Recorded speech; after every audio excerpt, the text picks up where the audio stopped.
उपस्थित सर्व मान्यवर, मोठ्या संख्येने जमलेले आपले जुन्नर तालुक्याचे सर्व बांधव भगिनी, मी प्रथमतः आभार मानतो सत्यजितजी तांबे यांनी पुणा नाशिक हायवेच्या सर्व कार्यकर्ते लोकप्रतिनिधींशी समन्वय साधला।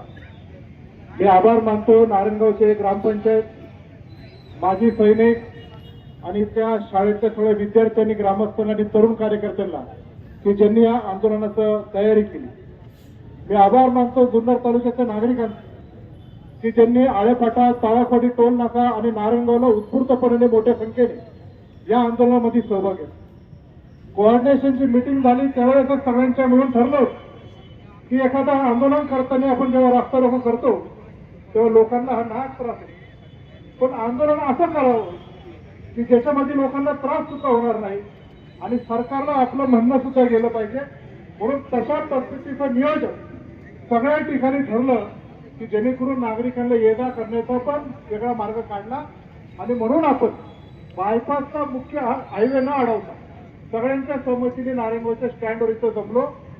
9:30 वाजल्यापासून या आंदोलनात सुरुवात झाली। आता 2.5 तास झालेले आहे। आंदोलनात सुरुवात झाली तेव्हा थोडासा पाऊस होता, आता ऊन पडलेलं आहे म्हणून मी अधिक वेळ घेणार। पण ही जी रेल्वे लाईन आहे, ही रेल्वे लाईन हे निश्चित प्रकारे आपल्या भविष्यातल्या पिढीला विकासाच्या मार्गात चांगल्या पद्धतीने जलद गतीने हे विद्यार्थी झालं तर गेलं पाहिजे। असे किती नागरिक आहेत की जे रोज पुण्याला ये-जा करतात, आपल्या धंद्यानिमित्त असेल, नोकरीनिमित्त असेल, शालेय शिक्षण निमित्त असेल, दवाखान्याच्या निमित्ताने असेल, आणि पुण्याला जाताना आपण हायवेची परिस्थिती काय आहे ती पाहतो। चाकणचं ट्रॅफिक जाम असेल, पुढे मोशीला असेल, तर कितीतरी वेळा आपण जेव्हा ही रेल्वे होणार, अनेकांनी भावना व्यक्त केली की सुरेश कलमडी खासदार साहेब असल्यापासून आपण ते रेल्वेचं आहे। त्यानंतर रामकृष्ण मोरे असतील, पीटरराव वानखेडे साहेब असतील, शेठबाबा शेरकर असतील, अशोकांना मोह असेल, शिवाजीराव आढळराव पाटील असतील आणि आत्ताचे खासदार आपले अमोल कोल्हे असतील, सर्वांनीच त्यांच्या परीने प्रयत्न केला। पण या पुणे नाशिकच्या सगळ्या गावांनी काय कोणाचं काय घोडं मारलं की काय, की आमची प्रगती करायची नाही कसं आहे, अशा प्रकारचं जे सरकार वागतं। पण सरकार कोणाचं असतं? इथं शिवसेनेचे तालुका प्रमुख बाबूराव पाटील आहेत, राष्ट्रवादीच्या तालुक्याचे अध्यक्ष विकासजी दरेकर आहेत, भारतीय जनता पार्टीचे अध्यक्ष संतोष नाना आहेत, शिवसेना उभाटाचे अध्यक्ष माऊलीजी खंडागळे आहेत।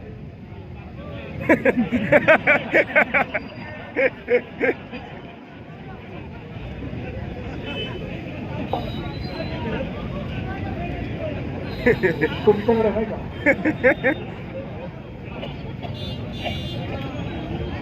भास्कर शेठ गाडगे आहे, महाराष्ट्र नवनिर्माण सेनेचे मकरंजी पाटील आहेत, काँग्रेस आहे पक्षाचे तालुका अध्यक्ष अंबरशेठ परदेशी आहेत, राष्ट्रवादी काँग्रेस पक्षाचे शरदचंद्रजी पवार साहेब पक्षाचे किशोरभाऊ थोरात हे आळेफाटाच्या तिकडे आंदोलनामध्ये आहेत। म्हणजे चांगला काय आमचं जुन्नर तालुका एक वेगळ्या कुठल्या राजकारणामध्ये याला त्याला द्वेष देण्यापेक्षा कुठला पक्ष सरकारमध्ये आणि सत्तेमध्ये आहे याच्यापेक्षा आम्हाला आमचं सगळ्यांचं सांगणं आहे की ही रेल्वे लाईन झाली पाहिजे। ठीक आहे, मी ज्या पक्षात काम करतो तो पक्ष पण सध्या सत्तेत आहे, आमच्या उपमुख्यमंत्री सुनेत्राबाई पवार सत्तेत असणं म्हणून काय झालं, सरकारचं कर्तव्य आहे की आमच्यासारखे लोकप्रतिनिधी जेव्हा त्यांच्याकडे मागणी करतात तेव्हा हे काम मार्गी लागलं पाहिजे। आणि स्वतःच्याच पक्षात सत्तेत सरकार जर ऐकत नसेल तर ही सत्ता पण काही कामाची नाही असं जाहीरपणे सांगणार आहे। आम्ही लोकांच्या प्रतिनिधी आहोत, लोकांच्यासाठी आम्ही सगळ्या मंडळी काम करतो। मग जुन्नर तालुक्यामध्ये सर्व राजकीय पक्षाच्या लोकांनी समन्वयाने संवादातून हा आमचं म्हणणं पुढे न्यायचं जर आमचं म्हणणं असेल तर या सरकारने निश्चित प्रकारे ऐकलं पाहिजे। ठीक आहे, आता काही लोक म्हणतात नगर शहरातल्या काही नेत्यांनी इकडच्या एजन्सी जिरवायसाठी तिकडे, आपल्याला त्या राजकीय भांडणात पडायचं नाही, त्याच्यात पडलं तर वेगळ्या दिशेने राजकारण दृष्टिकोनातून हे जाऊ शकतं। पण आपली रेल्वेची लाईन कशी होईल याचा मार्ग निश्चित प्रकारे काढला पाहिजे। 14 देशामध्ये जीएमआरटी सारखा प्रकल्प असताना त्याच्या पदरातून ते रेल्वे लाईन केली आहे. जगाचं तंत्रज्ञान इतक्या मोठ्या प्रमाणामध्ये वाढलेलं आहे. तशा प्रकारचं तंत्रज्ञान वापरून आपल्या युवरातर्फे नारायणगाव असेल, नारायणगाव असेल, आळेपट्टा असेल, वडगाव असेल, इथून ज्या भूसंपादनाच्या नोटीस आल्या, पहिले तर आमची जमीन जाऊ नये म्हणून प्रत्येकाने आंदोलन केलं. आळेपाटीला कृती समितीचं आंदोलन झालं. खेड पासून, आंबेगाव पासून, संगमनेर पासून, जुन्नर तालुक्यातले हजारो त्याच्यामधल्या बाधितांनी आंदोलन केलं. पण त्यांच्याही नंतर लक्षात आलं की रेल्वे गेल्याशिवाय पर्याय नाही, आपला त्याग होईल, पण आपल्या पुढच्या पिढीला सुकर करण्यासाठी हाच मार्ग योग्य आहे. आणि मग एवढं सुद्धा झाल्यानंतर 7 महिन्यावर शिक्षा पडल्यानंतर काही लोकांना त्याच्या मोबदला सुद्धा भेटला. आणि आता एवढ्या पुढे गेल्यानंतर एक असं मला तर वाटतं हे खरं कारण नाही आहे.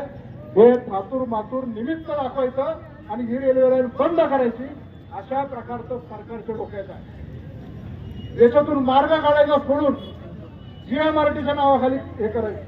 अहो कुठं तंत्रज्ञान गेलं. आपण काहीच्या काही आता या जगाच्या पातळ होतोय. देश आपला एवढा मोठा प्रगत झालेला आहे. ही रेल्वे लाईन पुणे ते नाशिक पर्यंत सरळ मार्गाने होण्यासाठी हा लढ्याची सुरुवात आहे. आणि हा लढा सरकारला आमचा इशारा आहे, हा थांबणार नाही. जसं 2027ला कुंभमेळा नाशिकवरून आपल्या जुन्नर तालुक्यात येतो आणि पुण्याच्या दिशेने मार्गक्रमण होतो, त्याच्या आत आपल्या रेल्वेला बंदी होऊन त्याच्या कामाची सुरुवात या कुंभमेळ्याच्या मार्गाने तुम्ही करणार आहात की नाही, हा आमचा नागरिकांचा छत्रपती शिवाजी महाराजांच्या जन्मभूमीचा हा तुम्हाला सर्वांना सवाल आहे. रेल्वे मार्गासाठी सर्वच पक्षाचे आमच्या